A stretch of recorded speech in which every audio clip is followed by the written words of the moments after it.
टूटा आईना पूरी पहचान। सिया को आईना देखना कभी पसंद नहीं था। हर सुबह जब वो उठती थी तो उसकी निगाह अनायास उस आईने की ओर जाती जो उसके कमरे की दीवार पर टंगा था। हल्का सा टूटा हुआ, कोने में दरार, लेकिन साफ सुथरा, और उस आईने में जो चेहरा दिखता था वो उसकी सबसे बड़ी तकलीफ बन चुका था। बचपन की एक छोटी सी चूक, एक दीपावली की रात जब पटाखे जलाते समय किसी ने गलती से उसके हाथ में से जलती हुई फुलझड़ी दे दी। चेहरे पर जलन का एहसास हुआ। इतना तेज था कि कई हफ्तों तक बोल भी नहीं पाई।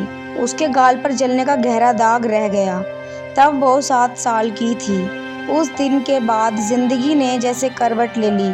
सिया अब वह लड़की नहीं रही जो हर किसी से खुलकर बात करती थी, जो हंसती थी या स्कूल की ग्रुप फोटो में सबसे आगे खड़ी होती थी। लोगों की नज़रें अब सीधे उसके चेहरे पर नहीं, उसके दाग पर टिकती थी, और ये नज़रें शब्दों से कहीं ज़्यादा तेज चुभती थी। जब वो 10वीं में पहुंची तो एक दिन क्लास में एक नया लड़का आया। उसने सिया को देखकर फुसफुसाया, "ये तो भूतनी जैसी लगती है।" पूरी क्लास हंस पड़ी। सिया ने अपनी किताब बंद की और उस दिन पहली बार बाथरूम में जाकर ज़ोर ज़ोर से रोई। उस दिन उसने खुद से एक वादा किया, अगर मैं इस चेहरे को बदल नहीं सकती तो अपनी पहचान बदल दूंगी। वो दिन और आज का दिन, सिया ने खुद को किताबों में डुबो दिया। हर दिन, हर रात वो पढ़ती रही, लिखती रही, सोचती रही। स्कूल में उसके नंबर बढ़ने लगे, लेकिन दोस्त कम होते गए।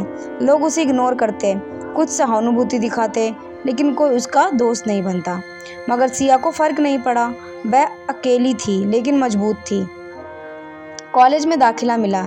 एक बड़ा शहर, नया माहौल, लेकिन वहाँ भी लोगों की सोच वही।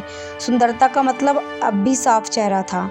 एक बार एक लड़के ने उसे कहा, "तुम बहुत टैलेंटेड हो, लेकिन सोशल मीडिया पर तुम्हारा चेहरा अच्छा नहीं दिखेगा।" उस दिन सिया मुस्कुराई, शुक्रिया, शुक्रिया, तुमने मेरी हिम्मत और बढ़ा दी।" कॉलेज में आखिरी साल में सिया ने अपने अनुभवों को एक ब्लॉग पर लिखना शुरू किया। उसका पहला लेख था, "जब लोग आईना देखकर मुंह बनाते हैं।" वो लेख वायरल हो गया। हज़ारों लड़कियों ने लिखा, "आपने मेरी बात कह दी, अब मैं अपने दाग से शर्म नहीं करूँगी, आप मेरी उम्मीद हैं।" धीरे धीरे सिया की पहचान सिर्फ एक जले हुए चेहरे वाली लड़की से बदलकर एक प्रेरणा बन गई। TEDx से लेकर महिला सुरक्षा मंचों तक सिया को बुलाया जाने लगा। एक बार एक लड़की ने आकर कहा, "दीदी, आप मेरी वजह से आज मैं पहली बार बिना दुपट्टे के बाहर निकली हूँ।" सिया की आंखें भर आई। आज सिया अपने छोटे शहर के उसी घर में रहती है जहाँ उसका पुराना टूटा हुआ आईना अब भी दीवार पर टंगा है। लेकिन अब वह उसमें वो लड़की नहीं देखती जिसे समाज ने कभी डराया था। अब उसमें उसे दिखाई देती है एक शांत चेहरे वाली जिसकी मुस्कान एक दुनिया की ताकत है। उस आईने के नीचे एक पंक्ति लिखी है जो सिया ने खुद से लिखी थी, "चेहरा अगर पहचान होता तो इंसान कभी नहीं बदलते।" सिया आज भी आईना देखती है, पर अब वह अपने दाग नहीं, अपनी कहानी पढ़ती है।